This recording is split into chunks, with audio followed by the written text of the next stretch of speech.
Telangana gas సబ్సిడీపై కొత్త update మార్చి 31 లోపు ఇలా చేయండి. గ్యాస్ సబ్సిడీపై కీలకమైన అప్డేట్ను ప్రభుత్వం తోసిపుచ్చింది. ఈ ప్రక్రియను అత్యవసరంగా పూర్తి చేయకపోతే మీరు మీ గ్యాస్ సబ్సిడీని దాదాపుగా కోల్పోతారు. మాకు తెలిసినట్లుగా ప్రభుత్వం చమురు ఏజెన్సీల భాగస్వామ్యంతో గ్యాస్ సబ్సిడీలను అందిస్తోంది.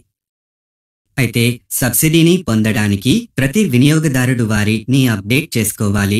గ్యాస్ సిలిండర్లను ఉపయోగించని వారు ఎవరూ లేరు. భారతదేశంలోని ప్రతి ఇంట్లో ఎల్పీజీ దాని స్థానాన్ని ఆక్రమించింది. మనకు తెలిసినట్లుగా ప్రభుత్వం చమురు భాగస్వామ్యంతో గ్యాస్ సబ్సిడీలను అందిస్తోంది. ఏజెన్సీలు అయితే సబ్సిడీని పొందడానికి ప్రతి వినియోగదారుడుని అప్డేట్ చేసుకోవాలి. కేంద్ర ప్రభుత్వం మరియు రాష్ట్ర ప్రభుత్వం అందించే గ్యాస్ సబ్సిడీతో పేద ప్రజలు ఉపశమనం పొందుతున్నారు.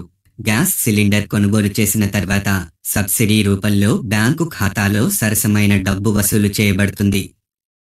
అదనంగా రాష్ట్ర ప్రభుత్వం పేదలకు రాయితీలు అందజేస్తున్నట్లు ప్రకటించింది. అయితే ఈ సబ్సిడీని పొందడానికి ప్రభుత్వ రంగ చమురు కంపెనీలు మార్చి 31 లోగా తమ బయోమెట్రిక్లను అప్డేట్ చేయాలని సూచించారు. ఇండియన్ ఆయిల్ మరియు భారత్ పెట్రోలియం వంటి గ్యాస్ కంపెనీల వినియోగదారులు తమ బయోమెట్రిక్లను మార్చి 31 లోగా అప్డేట్ చేసుకోవాలి. కొంతమంది పంపిణీదారులు బయోమెట్రిక్లను అప్డేట్ చేయడానికి అమాయక ప్రజల నుండి డబ్బు వసూలు చేస్తున్నారు.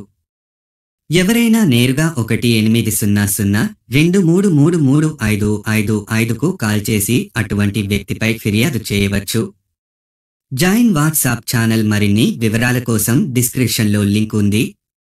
మరింత సమాచారం కోసం తదుపరి వీడియోలో కలుద్దాం. లైక్ చేయండి, షేర్ చేయండి, ఫాలో, కామెంట్, సబ్స్క్రైబ్ చేయండి.